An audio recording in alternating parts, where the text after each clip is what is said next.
Hello gentlemen, my name is RemovableSanity, and today I'm reviewing TerraTech Legion on the Series X, developed by Payload Studios and published by Mythright. So what is TerraTech Legion?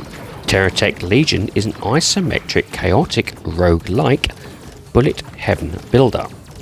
The premise is you are one of 4 protagonists under the team name Tech Jockey. With nerves of steel, it's on you to clean up the carnage.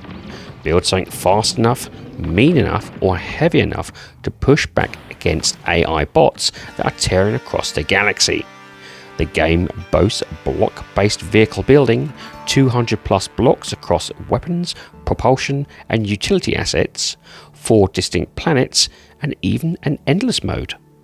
First up is accessibility. With regards to accessibility, the developers have provided some options, such as a camera shake, control mode, and camera sensitivity. However, there is no button remapping, and sound and visual options are basic. So, should you have hearing, motor, or visual issues, this may not be the game for you. Next is gameplay. With the likes of Vampire Survivors, Hades, Slay the Spire, and many others in the roguelike category, newer titles must up their game in order to not only compete, but even get noticed. Even within the auto-shooter subgenre, games like Entropy Survivors have shown how radical you need to be to get any attention. The developers of TerraTech have decided to jump into this subgenre with their own take. For those that may not know, TerraTech is an open-world construction sandbox game, based on building your own creations through a mix of crafting, combat, and discovery using attachable blocks. So, combining this with a roguelike, I can't help wonder if they are geniuses or mad scientists. You play as one of 4 protagonists, who choose to stop a raging AI from taking over the galaxy. Michaela is the only one of her unique vehicle and signature ability unlocked at the beginning. As you progress, you get to unlock Jean-Pierre, Sam, and Cephid, again all who have their own unique vehicles and abilities. The premise is simple, like all roguelikes. Survive the onslaught whilst gaining experience, grow stronger, and repeat until you take out the final boss. The difference here is how that progression is done. Most survivor-like games, the form is to survive wave after wave of more enemies, with new variations and mini-bosses coming at you every minute. You kill them and collect the experience from fallen corpses, while also picking up randomized power-ups that are generated when hitting the experience total. Now, whilst the premise is the same, the difference here is that the randomized items come in the form of an attachable blocks, which you can expand your vehicle with. Think of it as Lego, but on steroids. And when I mean everything, it does mean everything. Rocket boosters, shields, damage buffs, buzzsaw on long arms, drones, and even wheels all come as an attachable block. This allows you to construct and deconstruct the vehicle and how it performs and looks with ease. You'll soon be snapping blocks together and making tweaks almost as much as you will be killing. You see, each block has its own unique requirements that force you to think outside the box. For example, a specific variety of weapons have visual targeting arcs, which if too close to another element will block their targeting view. So, do you put it on the side or locate it higher in a bid to ensure that targeting isn't reduced? Certain wheel types need more than 2 connection points, which means you have to have a bigger vehicle to accommodate said wheels.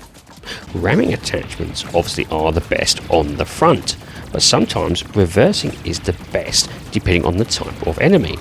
And all of these attachments have positive and negative buffs that you need to think carefully about in order to survive. It's this building mechanic that is the main force in this game, and because there is no limit in what or how you want to use something, you can create some truly unique builds. Want a mishmash of weapons? Go for it. Want a smooth, sleek design focused on more on speed? Again, no issue. This also ties into the game's secondary mechanic of boosting, which is the character's special ability. Michaela's is a stun when boosting. Jean-Pierre's is an armor layer regen. Sam's is increased critical hits, and Cephid's is energy drifts. Each character also has their very own 4-tiered skill tree that's linked to their vehicles and uses in-game collected credits to unlock.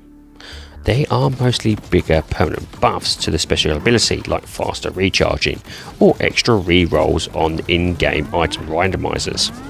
Controlling the vehicle is top-notch in its handling, with responsive and snappy controls. However, being a physics-based game, keeping an eye on your grip numbers is key, especially for the ice world. You will soon be drifting through swarms with ease and weaving in and out of biohazards at pace, as you often will be trying to outrun the swarms alongside killing them. Soon you'll get access to the game's endless mode, which allows you to play until you die, which is perfect for those just wanting a quick game.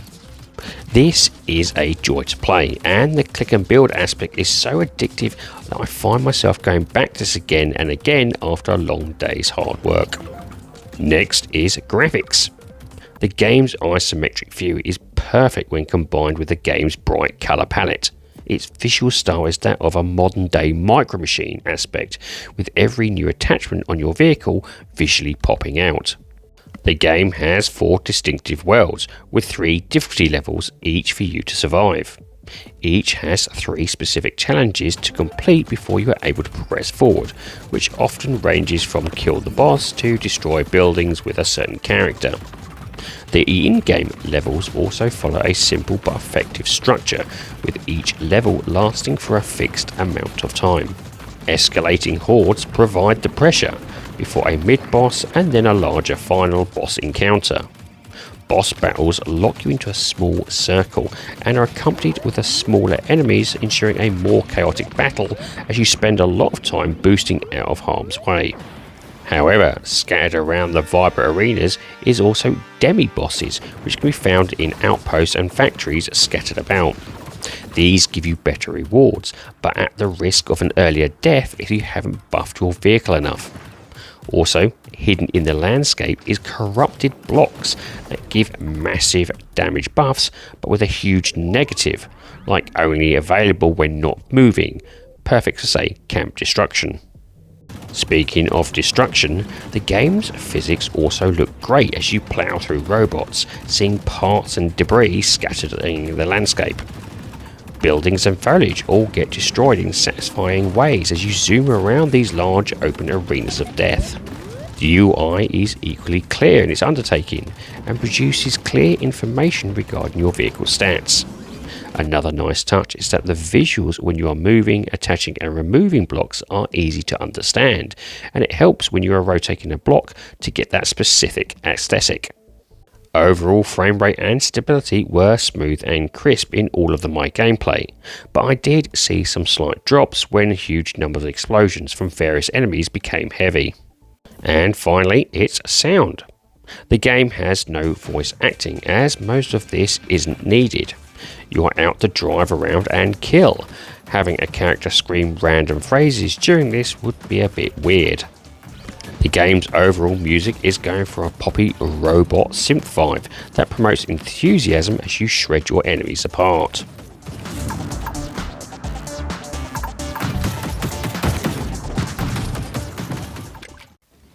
Combat sounds are equally well done to ensure the weaponry sounds are punchy, especially the minigun. Explosions and destruction sounds are also great and complement the weaponry with its chonky bass and rumbles.